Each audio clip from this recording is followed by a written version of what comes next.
শত ব্যস্ততার মাঝেও একটু সময় বের করে আজকে আমরা বেরিয়ে পড়লাম একটু ঘুরতে। হ্যাঁ বন্ধুরা, কোথায় যাচ্ছি তোমরা দেখো। এই যে এই চিত্রগুলো দেখতে পাচ্ছ, এটা কোথাকার?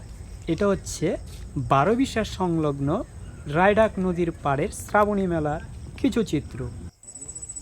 এটা হচ্ছে মন্দির দেখতে পাচ্ছ, আর পাশে হচ্ছে কমিটিদের জন্য একটি স্টেজ। এছাড়া তোমাদেরকে আরও কিছু দেখাবো, যেগুলো আগের থেকে অনেক ডেভেলপমেন্ট করে দিয়েছে এখানকার কমিটিরা তাদের প্রচেষ্টায়। এই যে দেখতে পাচ্ছ, এখান থেকে আমরা নামবো, এই যে নেমে আসলাম। এই যে সিঁড়িটা আগে ছিল না, এখন দর্শনার্থীদের সুবিধার জন্য এই সিঁড়িটা করে দিয়েছে। এতে অনেকটা সুবিধা হয়েছে সবারই।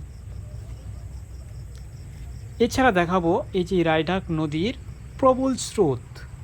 এই স্রোতকে কিছুটা বিঘ্ন ঘটানোর জন্য এখানে বালি দিয়ে বাঁধ সিস্টেম করে রাখা হয়েছে, যাতে কোনো ব্যক্তি পড়ে না যায়।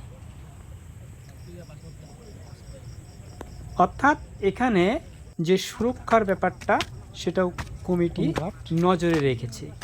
এবার আমরা চলছি উপরের দিকে। হ্যাঁ, কোথায় উঠছি?